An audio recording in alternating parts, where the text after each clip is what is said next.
Do you have a house help or plan to get a house help? Or perhaps know someone that wants to get a house help? Then watch this true life story to the end to avoid had I known. In the beautiful coastal city of Aba, Umuahia, lived the Thompson family that everyone in that neighborhood admired. Ken and Tracy Thompson lived in a yellow two-story house with their three lovely children, 10-year-old Daniel, 7-year-old Sarah, and their youngest, 3-year-old Joy. Ken worked as a manager at the biggest bank in town, always wearing crisp suits and carrying a shiny black briefcase. His wife, Tracy, owned a busy supermarket just 2 streets away from their home. Every morning, their house buzzed with activity as everyone prepared for their day. "Daddy, have you seen my blue socks?" Daniel would shout from upstairs. "No, have you checked your stockings drawer?" His father would reply. "Mommy, Sarah is using my hair ribbon again," Joy would complain, her little face scrunched up in annoyance. Tracy, their mother, would rush around the kitchen, making sure everyone had their breakfast and packed lunches, while Ken helped the children get ready for school. It was always a crazy and busy part of their day, but they were happy. The family seemed to be coping just fine. Even though it was quite demanding for the couple, they somehow seemed to pull through the day. However, things started getting more challenging when Tracy's supermarket business began to grow bigger. She had to spend more time at the shop, sometimes staying until very late. The children would stay in school even after the school had dismissed until their father closes from work and picks them to the house, which is usually very late in the evening. He will then get down to warming up food for them to eat, helping them with their homework, and getting them ready for bed. Then around 9 p.m., his wife, Tracy, would return from the supermarket very tired and worn out. One evening, after the children had gone to bed, Ken and Tracy sat in their living room looking worried. "My love," Ken said, taking a sip from his glass of juice, "I think we need help. You are getting too tired trying to manage the supermarket and take care of the house. The children get to stay back in school very late because there is no one to pick them up until I dismiss from work. The way I run around trying to get them to eat, do their homework, and get ready for bed is like a rat race. Thank God they usually cook on weekends and stock up the freezer, because I can't imagine what would have been my fate if I had to start cooking fresh food every day. However, it is getting really cumbersome for me too. We need someone that can help out with some of these so that we don't faint from exhaustion one of these days." Tracy nodded, running her fingers through her braided hair. "You are right, my love. Yesterday, I found Daniel trying to cook noodles by himself because he was hungry and we were all sleeping. Imagine what would have happened if he tried to light the gas cooker. It's not safe. And look at my little baby Joy. She's still so little. She needs more attention. I just wish I can quit at the supermarket, but we need the extra income it brings, especially as our family financial needs keep growing. And remember that I have tried employing people to run the supermarket, but they ended up stealing money and other goods. I really don't know what to do. What if we bring someone to help? Like the Obudus next door. They have that nice girl helping them," Ken suggested. Tracy sat up straighter, her eyes brightening. That's actually a good idea.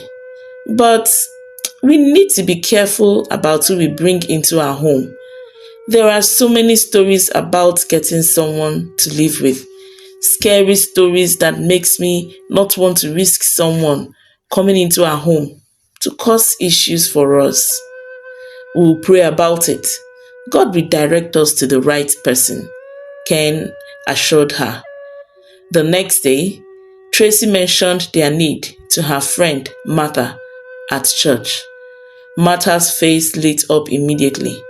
Oh, I think I can help, Martha said excitedly after the Sunday service. There's this girl from my village. Her name is Sandra. She's 13 years old, from a very poor but good family. Her parents are struggling to take care of their 6 children. They've been praying for a way to send Sandra to school in the city. Tracy listened with interest as Martha continued. Sandra is such a sweet girl, very respectful and hardworking. Her mother taught her well. She could help you with house chores and take care of the children after school. In return, you could send her to school here in the city. It would be a blessing for both families. If you know the family very well and can vouch for Sandra's behavior, then please speak with the family and let them know that we are interested in their daughter.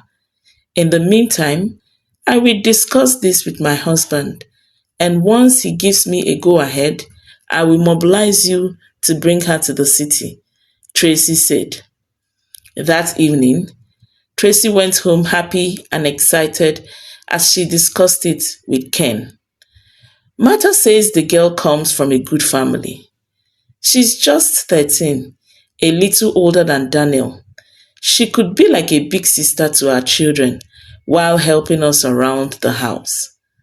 Ken thought about it carefully. Did Martha say anything about the girl's background? Her character? Yes. She says Sandra is very well behaved. And think about it, Ken.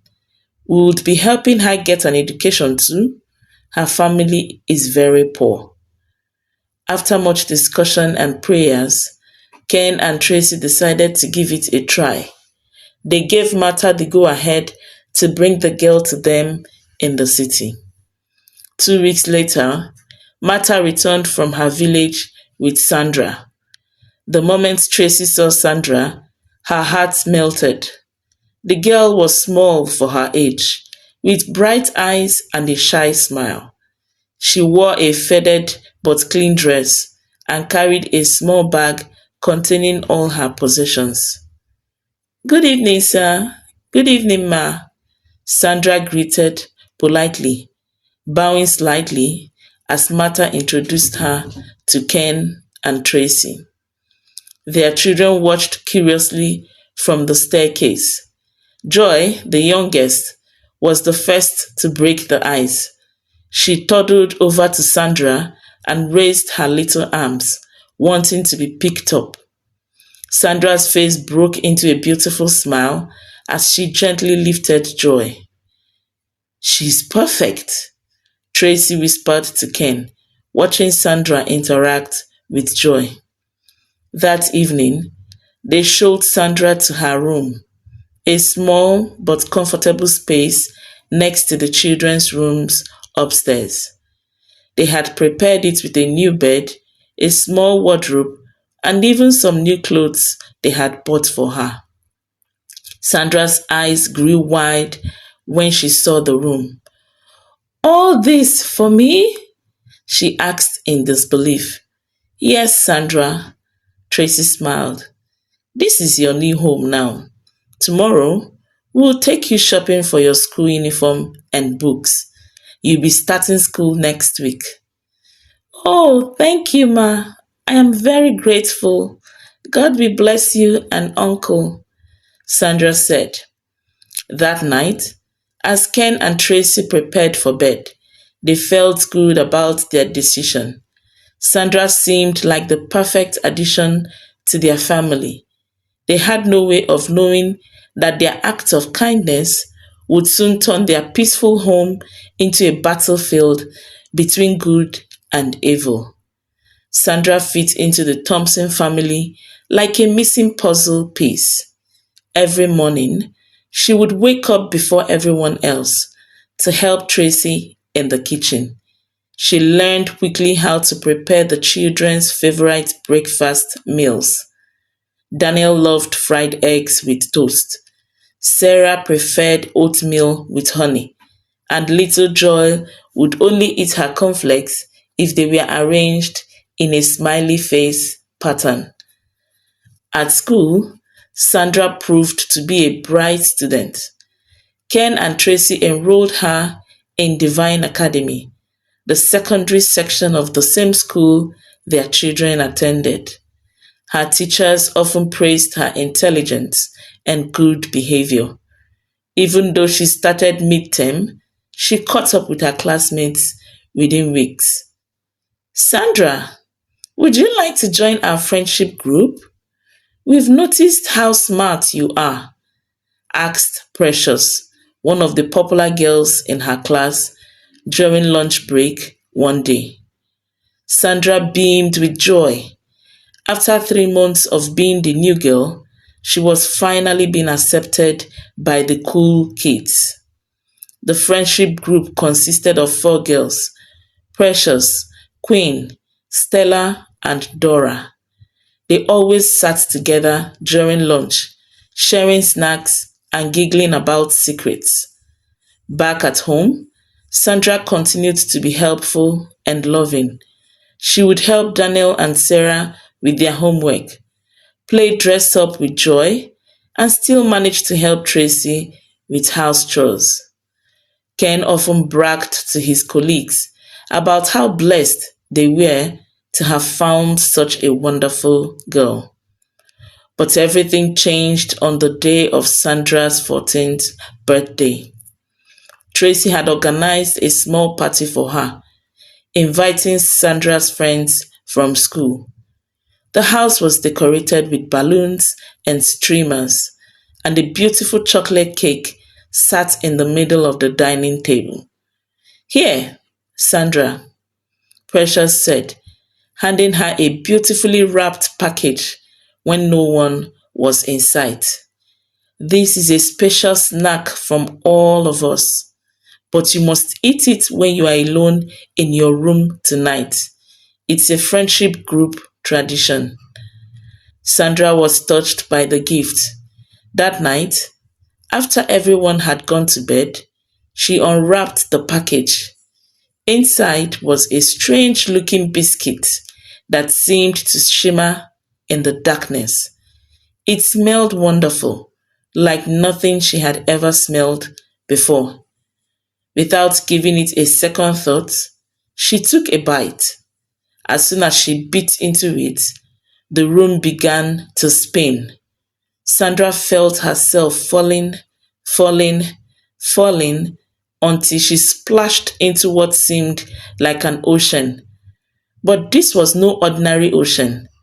The water glowed with an airy blue light, and she could breathe underwater. Welcome, young one, a voice echoed around her. Sandra turned to see a beautiful but terrifying woman with the upper body of a human and the lower body of a fish. Her eyes glowed like burning coals. I am Queen Marina, ruler of the Marine Kingdom. Your friends have chosen you to join our family.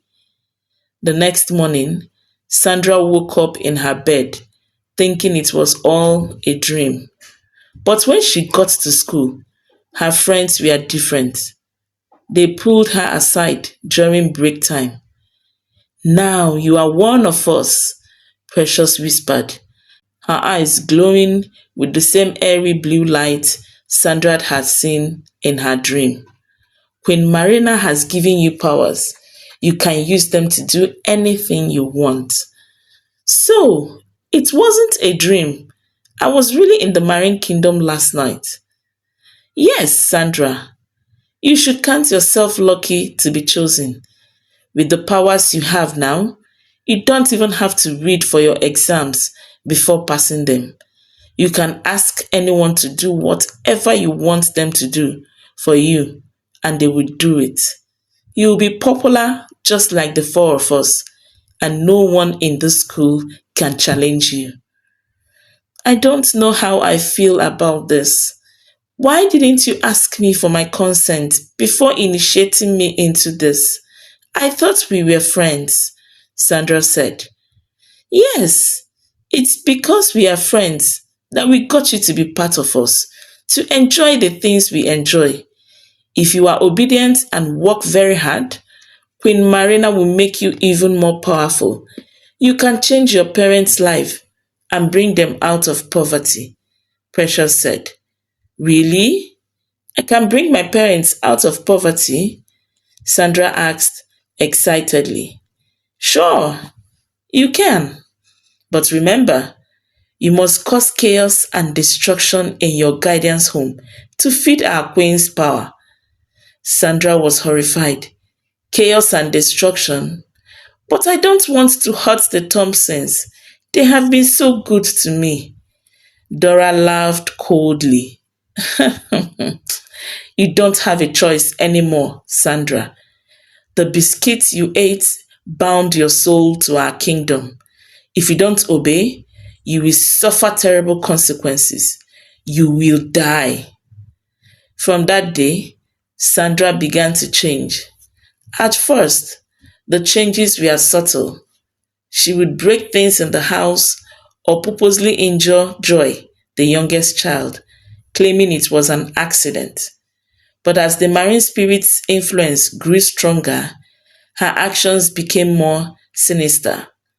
One night, as Ken prepared for an important presentation at work, Sandra sprinkled a mysterious powder from the Marine Kingdom on his briefcase. The next day, during his presentation to the bank's board of directors, Ken suddenly couldn't remember anything. He stumbled over his words, mixed up all his figures, and ended up embarrassing himself completely. 2 weeks later, he was fired. I don't understand what happened, Ken kept saying, holding his hand in his hands. I knew that presentation like I know the back of my hand. It's all right, darling. I will work even harder to make ends meet while you look for another job, Tracy, his wife said. Tracy had to work longer hours at the supermarket to support the family. Sandra watched from the shadows, her heart heavy with guilt, but unable to resist the Marine Kingdom's commands. Each night, Queen Marina would appear in her dreams, demanding more chaos. You are doing well, the Queen said one night, but it's not enough. The mother still needs to suffer. The home is still very peaceful. You must do more. Here, take this substance. You should always sprinkle some of it on your auntie's food each time you package her food to take to her supermarket. Sandra began mixing the portions into Tracy's food. Within days, Tracy started feeling weak and dizzy. Her skin turned pale, and dark circles appeared under her eyes. Doctor after doctor couldn't figure out what was wrong with her. But the worst was yet to come. One afternoon, while everyone was distracted, Sandra fed little Joy a special Marine Kingdom sweet. That night, Joy developed a high fever. By morning, despite being rushed to the hospital, the youngest Thompson left the world. The family was devastated. Tracy became bedridden with grief and illness. Ken spent his days looking for work and his nights crying in their room. Daniel and Sarah became quiet and fearful. Meanwhile, Sandra's friends from the Marine Kingdom kept pushing her to finish her mission.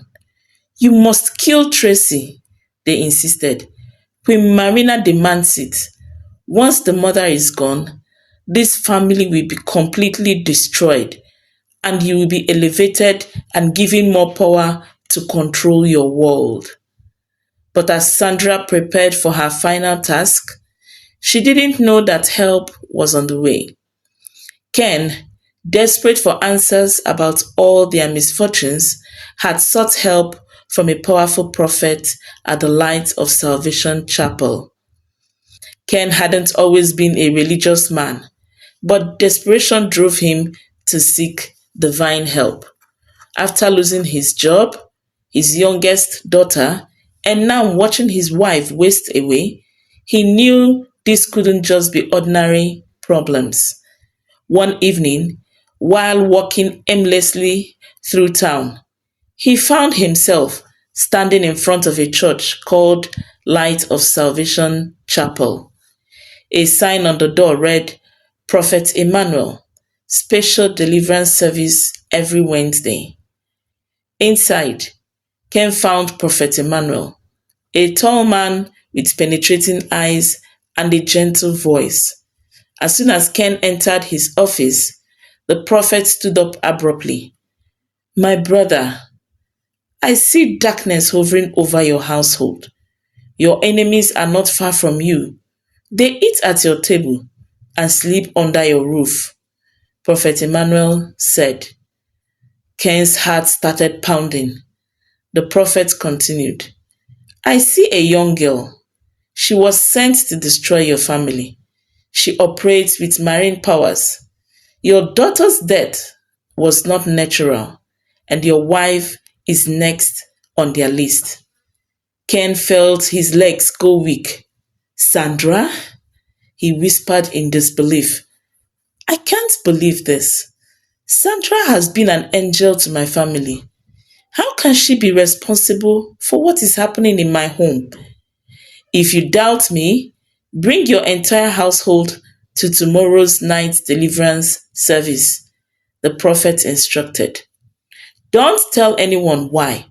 Just make sure everyone comes, especially the girl.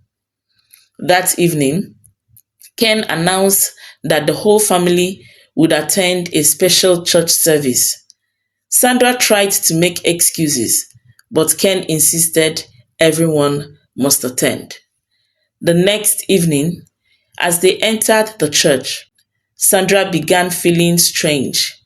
The worship songs seemed to burn her ears. When Prophet Emmanuel entered, she tried to hide behind a pillar, but it was too late. He had seen her. There is a marine agent in this church. Prophet Emmanuel's voice boomed through the speakers. She was initiated through a birthday biscuit. She has killed an innocent child and is planning to kill again. Sandra tried to run, but her legs wouldn't move. Suddenly, her eyes turned completely blue and her voice changed to sound like Queen Marina's. Leave her alone. She belongs to us now. The marine spirit spoke through Sandra. We gave her powers. We own her soul. The congregation gasped as Sandra began to float above the ground. Her hair turned into writhing snakes, and her skin took on a scaly appearance. Prophet Emmanuel raised his Bible. You marine demons, in the name of Jesus, I command you to release this child. Sandra's body convulsed violently. She began speaking in strange languages, revealing all the evil she had done to the Thompson family. Yes, I killed Joy. I made Ken lose his job. I poisoned Tracy. The Marine Queen commanded it. The spirit confessed through Sandra's mouth. For 3 hours, Prophet Emmanuel and his prayer warriors battled with the marine spirits. Sandra thrashed and screamed, sometimes crawling on the walls like a lizard, other times speaking with different voices. She vomited strange objects, seashells, coins with mysterious inscriptions, and even a live fish that flopped on the church floor before disappearing in a puff of smoke. Finally, after a powerful prayer that shook the whole building, Sandra fell to the ground. When she opened her eyes, when she opened her eyes, they were normal again. She burst into tears. "I'm sorry," she sobbed, clutching Ken and Tracy's feet. "They forced me to do those terrible things. The biscuits they gave me on my birthday. It was Marine Kingdom food. I didn't know. I loved Joy. I loved all of you. Please forgive me." Prophet Emmanuel explained everything to the shocked congregation. "This is a warning to all families. The Marine Kingdom is targeting innocent children through evil friendships. They use these children to destroy families from within. We must be vigilant and prayerful." He turned to Ken and Tracy. "Your kindness in taking in this child was good, but you failed to cover her with prayers and spiritual protection. The Marine Kingdom took advantage of this gap." Tracy, who had been carried to church on a stretcher, suddenly felt strength returning to her body. As Sandra's deliverance was completed, all the Marine Kingdom's affliction on the family broke. The next day, with heavy hearts, Ken and Tracy arranged for Sandra to return to her parents. Before she left, they prayed with her and forgave her. "It wasn't your fault, my dear," Tracy said, hugging her. "You were just a child who fell into an evil trap." Prophet Emmanuel gave Sandra special anointing oil and prayers for protection against any future Marine Kingdom attacks. He also advised her parents to be vigilant about her friendships. In the months that followed, the Thompson family began to recover. Ken found a better job, Tracy's business flourished again, and Daniel and Sarah slowly healed from their trauma. They never forgot Joy, but they found peace knowing the truth about her death. As for Sandra, she returned to her village a changed person. With the Thompsons' continued support, she attended a different school and was careful about choosing her friends. The Marine Kingdom never troubled her again. The story of the Thompsons spread throughout the village, serving as a warning to families about the importance of spiritual vigilance when bringing people into their homes. It taught three important lessons. Always pray for divine guidance before bringing anyone into your home, no matter how young or innocent they seem. Watch your children's friendships carefully. Evil can come disguised as innocent gifts or treats. Cover your household with prayers daily, creating a spiritual barrier against Marine Kingdom attacks. Many years later, Tracy would often share their story in women's meetings. "We thought we were just helping a poor child, but we forgot that kindness without spiritual protection is like leaving your door open at night. Always pray, always be vigilant, and always trust your instincts when something feels wrong." Thank you for watching the story. Please share, like, and subscribe to my channel. It will mean a lot to me. And please leave a comment for me in the comment section on what you think about the story. Until I come your way again soon, stay happy.